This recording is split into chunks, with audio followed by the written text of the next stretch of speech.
जो सरकार की साजिश है किसानों की, आदिवासियों की, गरीबों की जमीन छीन लेने की और उस जमीन को छीन करके कॉरपोरेट के हाथ में सौंप देने की, उस साजिश के खिलाफ अपने गांव-गांव में प्रस्ताव पारित किया। जो सरकार की साजिश है, जो हमें भोजन का अधिकार मिलना चाहिए और आधा अधूरा अधिकार यूपीए के जमाने में मिला था, उस अधिकार को भी खत्म करके हमारे भोजन छीन लेने की जो साजिश है, उस भोजन लूट के खिलाफ अपने ग्राम सभा से प्रस्ताव पारित किया। जो सरकार की साजिश है कि साल में 100 दिन लोगों को काम मिलने का जो अधिकार था मनरेगा, उस कानून को समाप्त करके, सीमित करके लोगों के रोजगार, लोगों की मजदूरी का हक छीन लेने की जो साजिश है, उस साजिश के खिलाफ आपने ग्राम सभा से प्रस्ताव पारित किया। आज आप आए हैं हिंदुस्तान के हजारों हजार गांव से, उन ग्राम सभा से पारित प्रस्तावों को लेकर के आप दिल्ली पहुंचे हैं। आप खाली हाथ नहीं पहुंचे हैं, आप लड़ते हुए गांव गांव में, गांव की जो ताकत है, जो गांव का संकल्प है, उसको लेकर के आप यहाँ आए हैं। और इसीलिए हमने जन संसद में नारा दिया है, गांव शहर से उठी आवाज, नहीं चलेगा कंपनी राज। उस कंपनी राज के खिलाफ अपनी आवाज को बुलंद करने के लिए, जंग का ऐलान करने के लिए आप यहाँ आए हैं। इस जन संसद की ओर से देश के राष्ट्रपति को ज्ञापन दिया जाएगा। जो ग्राम सभा से आपके पारित प्रस्ताव है, उन प्रस्तावों को राष्ट्रपति और राष्ट्रपति के माध्यम से जो सरकार है, जो संसद यहाँ बैठी है, वहां तक भी हम पहुंचाएंगे। ये बताने के लिए कि आप जो साजिश रच रहे हैं, आप जो जबरदस्ती कानून थोप रहे हैं, हमें मंजूर नहीं है। और आने वाले दिन में ये महाभारत इस देश में होना है, ये महाभारत होके रहेगा। ये हिंदुस्तान, ये अदानी अंबानी का हिंदुस्तान है या ये भगत सिंह के वारिसों का हिंदुस्तान है, मजदूर किसानों का हिंदुस्तान है, ये फैसला होके रहेगा। और इसी का ऐलान करने के लिए आज इस जन संसद में हम लोग मौजूद हैं। साथियों, इस लड़ाई के लिए बड़ी एकता चाहिए और इसीलिए पिछले कई महीनों से हम लोग कोशिश कर रहे थे, इस देश के अंदर जितने लड़ने वाले लोग हैं, छोटी बड़ी, जितने गांव के सवाल हो, शहर के सवाल हो, वो खेत मजदूरों का सवाल हो, वो वनवासियों का सवाल हो, किसानों का सवाल हो, मछुआरों का सवाल हो, पर्यावरण का सवाल हो, हमारे देश में सांप्रदायिक हिंसा के खिलाफ, उन्माद के खिलाफ, आपसी भाईचारा, अपने अधिकारों को बनाए रखने का सवाल हो, पूरे देश में जो आधी आबादी है महिलाओं की, उस आधी आबादी के लिए पूरी आजादी लड़के हासिल करने का सवाल हो, इन तमाम सवालों पर जो लड़ने वाले लोग हैं, जो लड़ने वाली ताकतें हैं, जो लड़ने वाले संगठन हैं, सबको हमने ये आमंत्रण दिया था। और अभी 2 दिन का सम्मेलन हुआ। इसी सम्मेलन से ये तय हुआ कि हम लोग मिलके लड़ेंगे, हम मिलके लड़ेंगे।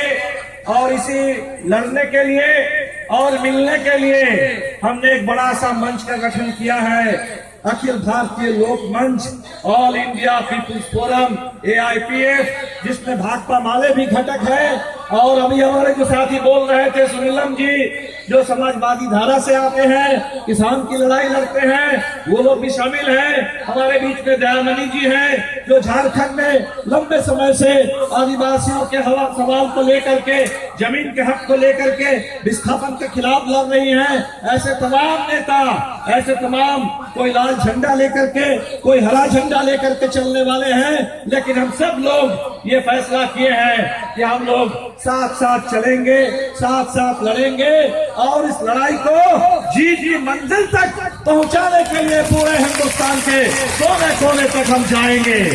और इसीलिए आज जो बात हो रही थी कि यहाँ से हम लोग जाएं तो एक बड़े संघर्ष की योजना लेकर के जाए, एक बड़े आंदोलन की तैयारी करने के लिए यहां से लौट के जाए। हमारे साथियों ने एक राय की है और ये राय बनी कि 23 मार्च, आज है 16 तारीख, 23 मार्च का मतलब हुआ अगला सोमवार, अगला सोमवार 23 मार्च। अब सब लोग जानते हैं शहीद आजम भगत सिंह के शहादत का दिन है। हर बार 23 मार्च हमारे देश के नौजवान, हमारे देश के तमाम इनकलाबी लोग, लड़ने वाले लोग 23 मार्च को ये संकल्प को दोहराते हैं इस मुल्क के लिए।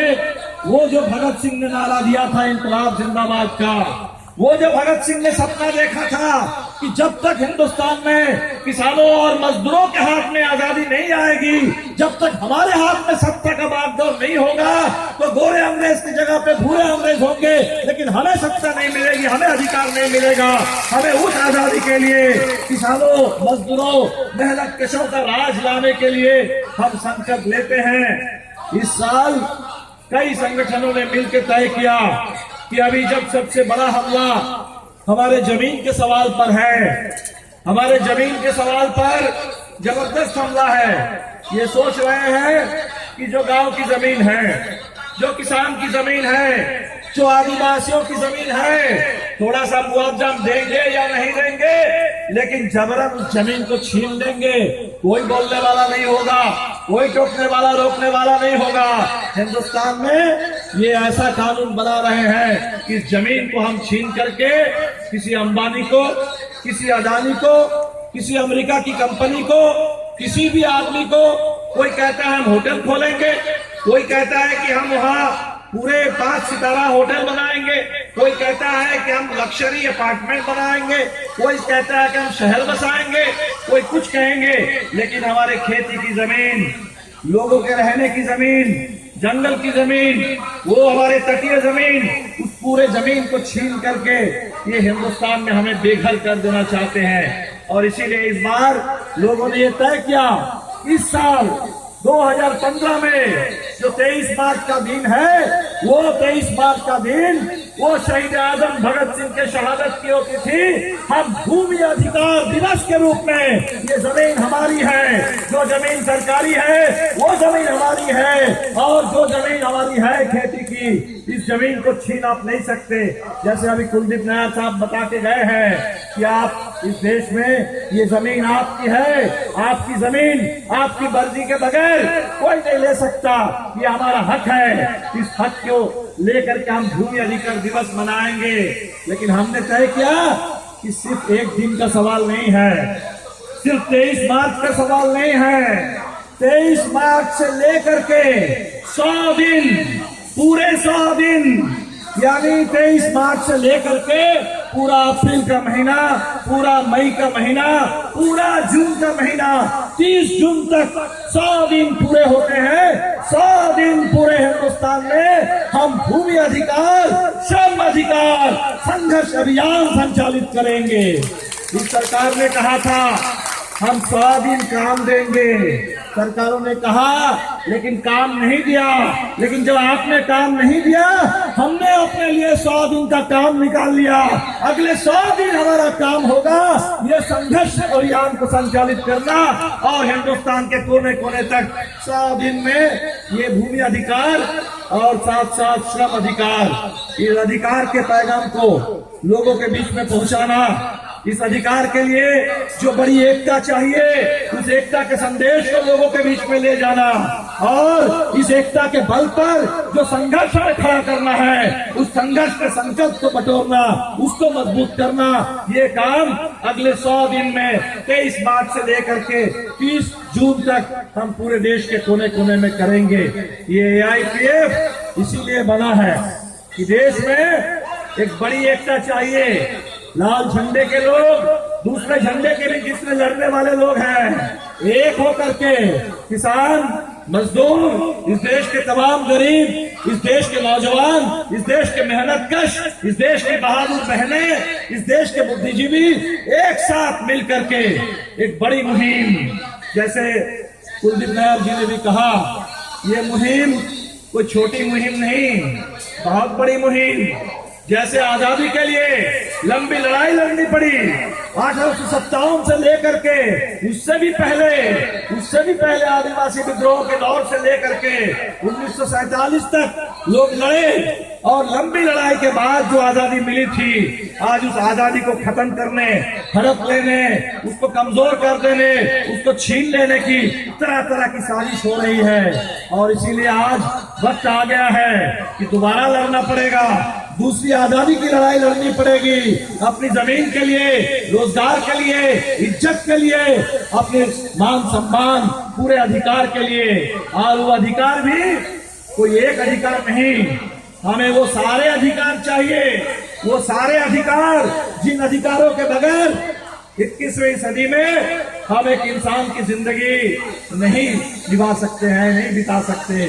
वो सारे अधिकार, हमारा भूमि अधिकार, काम पाने का, काम करने का, श्रम करने का अधिकार, भोजन का अधिकार, और भूमि, भोजन और काम के साथ साथ हमारे सर पर छत भी हो, आवास का अधिकार, हमारे बच्चों की पढ़ाई के लिए शिक्षा का अधिकार। और हम जो बीमार पड़ रहे हैं और इस देश में फिर से महामारी शुरू। किसी जमाने में कहा गया कि टीबी खत्म हो गया, अब हिंदुस्तान में टीबी में लोग नहीं मरते, लेकिन फिर वो दिन लौट के आ गया है। टीबी में लोग मर रहे हैं, स्वाइन फ्लू में मर रहे हैं, डायरिया से मर रहे हैं, मलेरिया से मर रहे हैं। ये पूरे देश में जो बीमारियों का जबरदस्त हमला है हमारे ऊपर, इस पर सिर्फ स्वच्छता की बात नहीं, हमारे पूरे स्वास्थ्य का अधिकार, ये अधिकार हमें लेके रहना है। और इसीलिए इन अधिकारों के लिए अभी हम शुरू कर रहे हैं, भूमि अधिकार और श्रम अधिकार से आगे हम तमाम अधिकारों को लेकर के एक बड़ी लड़ाई, एक लंबी लड़ाई इस पूरे देश के अंदर चलाएंगे, ताकि आने वाले दिन में, जैसे बहुत सारे साथियों ने ये संकल्प लिया, आपके बीच में ये सवाल छोड़ के गए कि अभी जो संसद है वो करोड़पतियों का है, वो करोड़पतियों का है, वो अंबानी और अडानी के चेले चपाटों का है। और अगर संसद के अंदर इसी तरह के लोगों की अगर भीड़ जमेगी, इसी तरह के लोगों की भरमार होगी, तो उस संसद से हमारे खिलाफ कानून पारित होंगे, उस संसद से भूमि हड़पने वाला कानून पारित होंगे। लेकिन अगर हम चाहते हैं कि हिंदुस्तान में भूमि हड़पने वाला नहीं, जमीन, खेती की जमीन को बचाने के लिए कानून बने, और पूरे भूमिहीनों का इस देश में जमीन पर हक हो, उस अधिकार की गारंटी के लिए कानून बने, तो जाहिर सी बात है इस देश के अंदर हमें अपनी राजनीतिक ताकत को बढ़ानी पड़ेगी। इस देश के अंदर जो सत्ता का संतुलन है, जो शक्ति संतुलन है, जो पूरी तरह से अंबानी और अडानी के पक्ष में झुका हुआ है, जो पूरी तरह से हिंदुस्तान के जागीरदारों के पक्ष में, अमेरिकी कंपनियों के पक्ष में झुका हुआ है, उस पूरे संतुलन को किसानों के लिए, मजदूरों के लिए, गरीबों के पक्ष में झुकाना पड़ेगा, और उस सत्ता का बागडोर अपने हाथ में लेना पड़ेगा। और इसीलिए आने वाले दिन में लंबी लड़ाई है, बड़ी लड़ाई है। आप लौट करके जाएंगे बिहार के लिए।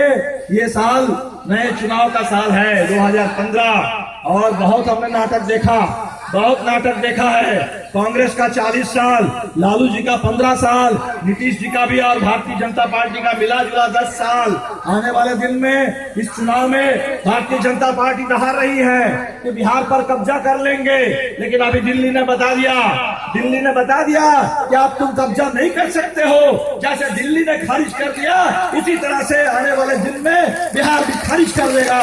जैसे झारखंड ने भी बहुमत देने से इनकार किया, इसी तरह इन्होंने आजसू को जोड़ करके एक बहुमत का जुगाड़ किया, जेवीएम को तोड़ करके बहुमत का जुगाड़ किया। लेकिन आने वाले दिन में ये हमें गारंटी करनी है कि बिहार जैसे प्रदेश में ये भारतीय जनता पार्टी की ताकत नहीं बढ़नी चाहिए, मौका नहीं मिलना चाहिए। और ये लालू जी से लेकर नीतीश जी तक लगातार जो लोगों के साथ धोखाधड़ी जिन लोगों ने करने का काम किया, उनको भी सबक सिखाने की जरूरत है। और फिर एक बार बिहार के विधानसभा के अंदर भी लाल झंडे की बड़ी ताकत पहुंचे, इसके लिए हमें लौट करके जाना है, और गांव गांव में ये AITF का संदेश लेके जाना है कि आने वाले दिन में तैयारी करो, किसान मजदूर की बड़ी एकता बनाओ, संघर्ष की बड़ी एकता बनाओ, और बड़ी एकता के बल पर पूरे विधानसभा के अंदर भी पहुंचो, हमें शाहजहां का बदला लेना है। हमें वो पूरे बातें बताने मियापुर के जिन कातिलों को बरी कर दिया गया है, हमारे जिन तमाम जनसंघर्ष पीड़ितों को न्याय से वंचित कर दिया गया है, हमें न्याय हासिल करना है, हमें बदला लेना है। और बदला लेने के लिए सड़क से लेकर के विधानसभा के अंदर तक, संसद तक अपनी आवाज को बुलंद करने की जरूरत है। तो आने वाले दिन में बड़ी एकता, आने वाले दिन में और तीखा संघर्ष, आने वाले दिन में और मजबूत इरादा और मजबूत संकल्प के साथ हम लड़ेंगे, हम एकता बनाएंगे, हम जीतेंगे। हम इसी के लिए आज यहाँ आए हैं। आप तमाम लोग बहुत दूर से, बहुत कठिनाई झेलते हुए आप यहाँ पहुंचे हैं। आप लौटने का रास्ता भी आपके लिए इसी कठिनाई से गुजरते हुए, जूझते हुए लौट के जाना है, लेकिन आप लौट के जाएंगे। हमें पूरा भरोसा है कि आने वाला दिन संघर्षों का होगा, आने वाला दिन मजदूरों, किसानों, गरीबों, मेहनत कशों का, लड़ने वाले लोगों का, इन बहादुर लोगों का, सिपाहियों का होगा, जुझारू आंदोलन का होगा। और ये AIPF का जो गठन हुआ है, ये आपके ऊपर है, ये आपके ऊपर ही जिम्मेदारी है। आप लौट के जाएंगे जैसे भाकपा माले, जैसे हमारे तमाम किसान मजदूरों के संगठन, इसी तरह अपनी ऊर्जा दे करके, अपनी ताकत, अपनी कुर्बानी दे करके इस मंच को भी हमें देश के कोने कोने तक ले जाना है। और ये मंच बना है सबकी एकता के लिए। हम सब लोग मिलजुल करके चले और जहां तक हम आगे बढ़ सकते हैं, लड़ते हुए साथ साथ हम आगे बढ़ने के लिए सबके पास जाएंगे। अब ये शुरुआत है, अभी इस सम्मेलन से पहले एक हद तक लोगों के बीच में हम पहुंच पाए, एक हद तक हमें निश्चित तौर पर लोगों से जबरदस्त समर्थन मिला, लेकिन आने